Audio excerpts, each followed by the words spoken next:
Elephant slider underground swimming pool. Rajapur नामक गांव में राघवेंद्र नाम का एक धनी व्यक्ति रहता था। उसने गांव में एक स्विमिंग पूल को बनवाया था। गांव के सारे लोग राघवेंद्र को कुछ पैसे देकर स्विमिंग पूल में स्विमिंग सीखने के लिए आया करते थे। उसी गांव में एक राजा नाम का ऑटो ड्राइवर था। उसका विकास नाम का एक बेटा था। एक दिन विकास अपने पिता से कहता है, पिताजी, हमारे गांव के सारे बच्चे स्विमिंग सीखने के लिए जा रहे हैं, इसलिए मैं भी जाना चाहता हूं। हमारे पास इतने पैसे नहीं हैं बेटा, स्विमिंग सीखने के लिए पैसा देना पड़ता है। मुझे आप थोड़े से पैसे दे दीजिए, मैं उनसे किसी भी तरह विनती करके स्विमिंग सीख लूंगा।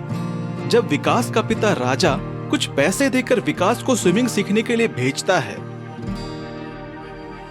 तब विकास राघवेंद्र के स्विमिंग पूल के पास जाकर इस तरह बातचीत करता है, अंकल, मुझे भी स्विमिंग सीखना है। तब राघवेंद्र इस तरह से कहता है, इतना पैसा खर्च करके मैंने स्विमिंग पूल तुम जैसे लोगों के लिए नहीं बनाया। स्विमिंग सीखने के लिए पैसे खर्च होते हैं बेटा। मेरे पास कुछ पैसे हैं अंकल, प्लीज इन्हें ले लीजिए और मुझे स्विमिंग सीखने दीजिए, कहता है। अरे, मेरी बात तुम्हें समझ नहीं आ रही है? तुम्हारे जैसे लोगों को स्विमिंग सीखने की जरूरत है क्या? जाओ जाकर भैंसों को चराने का काम करो। अगले दिन विकास अपने पिता को यह सारी बात बताता है।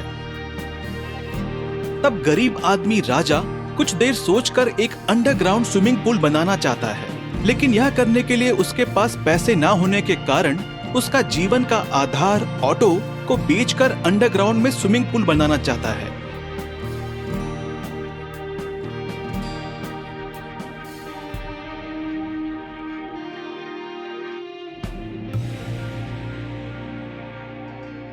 राघवेंद्र के स्विमिंग पूल से भी कहीं ज्यादा अच्छा दिखने के लिए डिफरेंट स्लाइडर को बनवाता है।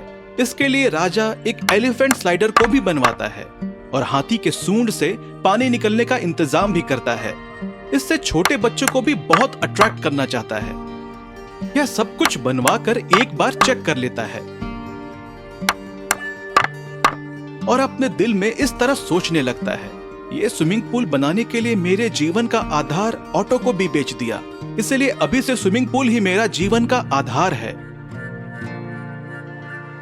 अगले दिन थोड़े धनवान लोग राघवेंद्र के पास जाकर इस तरह बातचीत करते हैं, हेलो राघवेंद्र जी, मेरे बच्चों को स्विमिंग सीखने के लिए भेजना चाहता हूँ, आप कितना फीस ले रहे हो बताइए ना, कहता है। मैं बहुत रिच हूँ, इसलिए मेरा स्विमिंग पूल भी बहुत रिच है और मेरे पास जो स्विमिंग सीखने के लिए आएंगे वो भी रिच रहेंगे, इस कारण इस स्विमिंग पूल का फीस भी बहुत रिच रहेगा, कहता है। देखो राघवेंद्र जी, कितना भी रिच हो, छींक मारने पर तो आवाज हच कहकर एक ही आती है। आप जोक्स बहुत अच्छा बोल रहे हो, इतना पैसा भरना हमसे नहीं होगा, कहकर वहां से चला जाता है। जाइए जाइए, आपके पास कोई और रास्ता नहीं है, वापस आपको मेरे पास ही आना पड़ेगा और जितना भी फीस बताऊं उतना आपको भरना भी पड़ेगा, कहता है। अगले दिन सभी लोग गरीब राजा के अंडरग्राउंड स्विमिंग पूल के बारे में जानकर उसके पास आते हैं। राजा जी, आपके अंडरग्राउंड स्विमिंग पूल के बारे में हमें जानकारी मिली है, बच्चों को स्विमिंग सिखाना चाहते हैं, इसलिए कितनी फीस लेंगे बताइए। यह सुनकर राजा बोलता है, फीस का क्या है, पहले आप लोग मेरा अंडरग्राउंड स्विमिंग पूल अच्छे से देख लीजिए, अगर आपको पसंद आ गया तो आप ही मुझे जितना देना चाहते हो दे सकते हो, कहता है। इस तरह राजा के अच्छे व्यवहार से और अच्छा बातचीत का ढंग से प्रभावित होकर एक व्यक्ति इस तरह कहता है, ऐसा नहीं है राजा जी, आपका स्विमिंग पूल और एलिफेंट स्लाइडर बहुत ही खूबसूरत और अच्छा है। इतना ही नहीं, बच्चे स्विमिंग सीखने के बाद एलिफेंट टब में भी बात कर सकते हैं, यह बहुत ही अच्छा है, कहकर वे सब पहले ही फीस पे करके अपने बच्चों को स्विमिंग सिखाने के लिए कहकर वहां से चले जाते हैं। इससे सभी बच्चे एलिफेंट स्लाइडर से स्विमिंग पूल में जाकर स्विमिंग सीखते हुए बहुत खुश रहते हैं और थोड़े लोग एलिफेंट टब बात भी करते हुए आनंदित रहते हैं।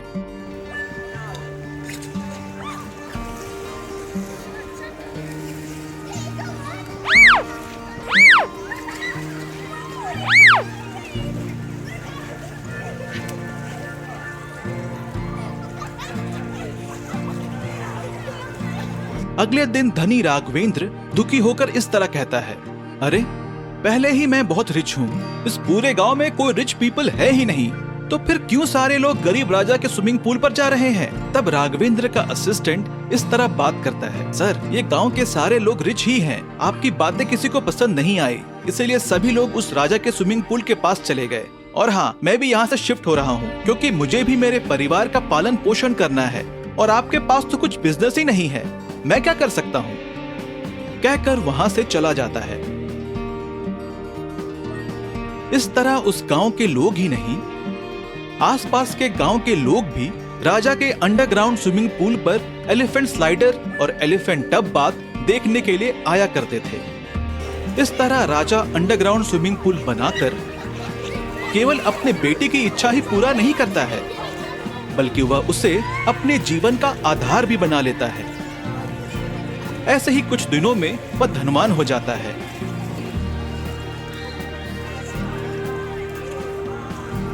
इस कहानी की सीख, इस दुनिया में पैसों से बढ़कर दूसरों के प्रति मनुष्य का अच्छा व्यवहार और मनुष्यता है।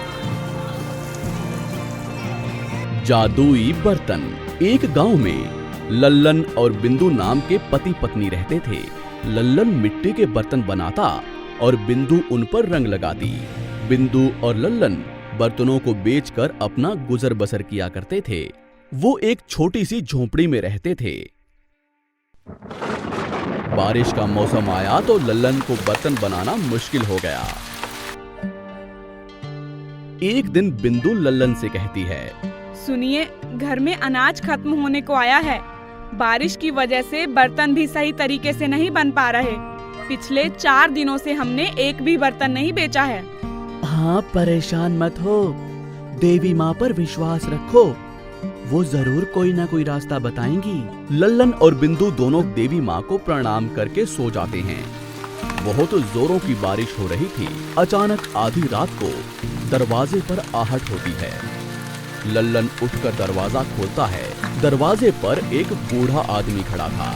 बाबा, कौन हो आप और इतनी रात गए इस बारिश में क्या कर रहे हो? बेटा, अगर तुम बुरा ना मानो तो कुछ खाने के लिए है तो दे दो, बहुत भूख लग रही है। बाबा क्षमा कीजिए, घर में खाना खत्म हो गया है, चावल भी नहीं है खाना बनाने के लिए। आप एक काम कीजिए, आप ये कुछ पोहा है वो खा लीजिए। बूढ़ा आदमी पोहा खाकर पानी पी लेता है और तीनों सो जाते हैं। लल्लन सुबह उठकर बाहर जाता है। बाहर बहुत सुंदर वातावरण था। लल्लन के सारे बर्तन बने हुए थे और उन पर बहुत ही सुंदर रंग चढ़े हुए थे।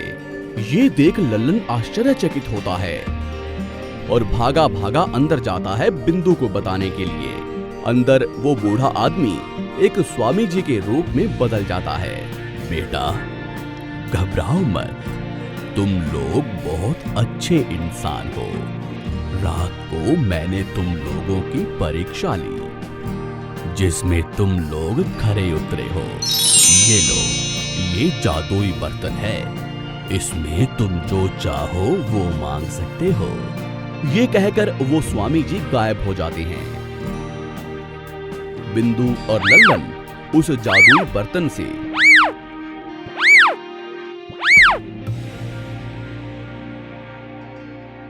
गरीबों की मदद करते थे।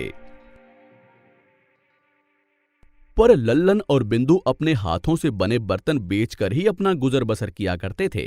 दिन ऐसे ही गुजर रहे थे। एक दिन बिंदु का भाई रघु बिंदु के घर आता है और वो उस बर्तन को चुरा लेता है। वो सोना, कपड़े, पैसे मांगता ही रहा, पर उसे कुछ भी नहीं मिला। वो बिंदु से बर्तन के बारे में पूछने लगता है।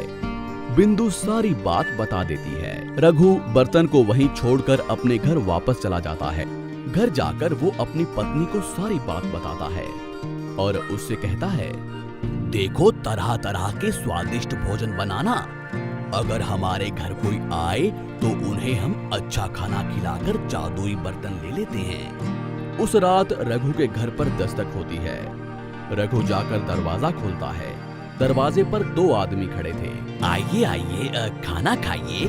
देखिए बहुत सारे स्वादिष्ट भोजन बनाए हैं, जो आपको चाहिए वो खा लीजिए। वो लोग आराम से भोजन कर लेते हैं। रघु और उसकी बीवी अपना बिस्तर उन्हें देकर खुद नीचे सो जाते हैं। सुबह जब रघु उठकर देखता है तो सारा घर खाली पड़ा होता है। सारे पैसे गहने चोरी हो चुके थे।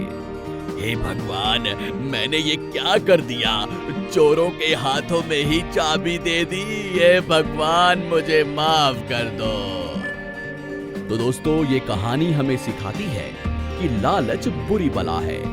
लालच करने वालों का कभी अच्छा नहीं होता।